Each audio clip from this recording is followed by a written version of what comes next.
Francys Arsentiev became the first woman from the United States to reach the summit of Mount Everest without the aid of bottled oxygen, on May 22, 1998. She then died during the descent.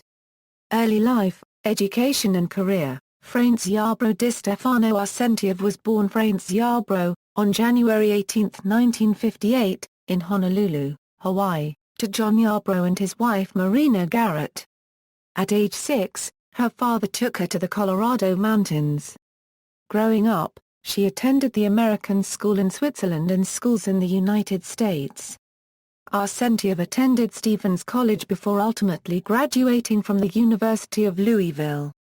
She then received a master's degree from the International School of Business Management in Phoenix. Arsentiev worked as an accountant in Telluride, Colorado during the 1980s. Climbing. In 1992, Yarbrough married Sergei Arsentiev. Together, they climbed many Russian peaks, including the first ascent of Peak 5800m, which they named Peak Goodwill, as well as Denali via the West Buttress. Arsentiev became the first American woman to ski down Elbrus, and she summited its east and west peaks. By this time, she had developed an interest in fulfilling a lifelong dream of becoming the first American woman to summit Everest without the use of supplemental oxygen. Everest Initial attempts In May 1998, Francys and Sergei Arsentiev arrived at Base Camp, Mount Everest. On May 17, they ascended from Advanced Base Camp to the North Col, and the following day they reached 7,700m as 21 other climbers reached a summit of Everest from the north. On May 19, they climbed to 8,200 meters. Sergei reported by radio that they were in good shape and were going to start their summit attempt on May 20 at 1 a.m. On May 20, after spending the night at Camp 6, they started their summit attempt but turned around at the first step when their headlamps failed. On May 21, they again stayed at Camp 6, after ascending only 100 meters before turning around. Summit and aftermath. After these two aborted attempts on the summit, they began their final ascent on May 22. Due to the absence of oxygen supplementation at such high altitude, the two moved slowly and summited dangerously late in the day. As a result, they were forced to spend yet another night above 8,000 meters. During the course of the evening, the two became separated. Sergei made his way down to camp the following morning, only to find that his wife had not yet arrived. Realizing she had to be somewhere dangerously high up on the mountain, he set off to find her, carrying oxygen and medicine.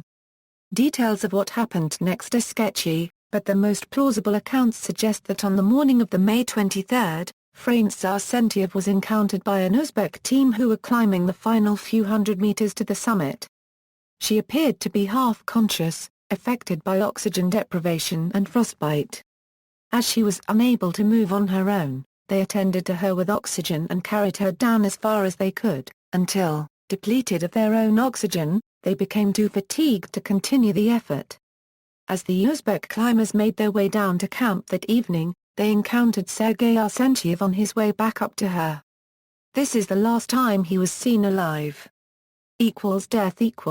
On the morning of May 24, Ian Woodall, Kathy O'Dode, and several more Uzbeks encountered Francys Arsentiev while on their way to the summit.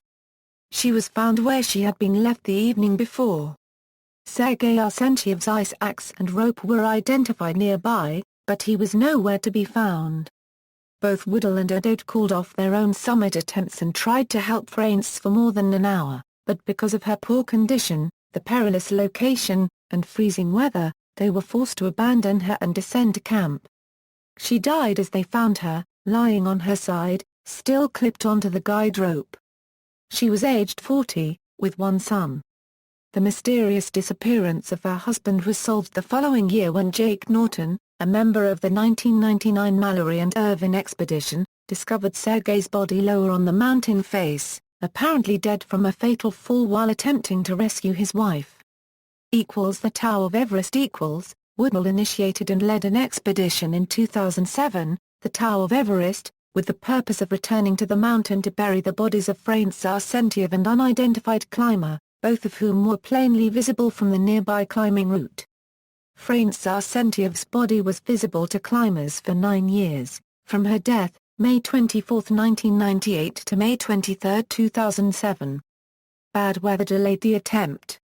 On May 23, 2007, Woodall was able to locate, and after a brief ritual, drop Arsentiev's body to a lower location on the face, removing the body from view.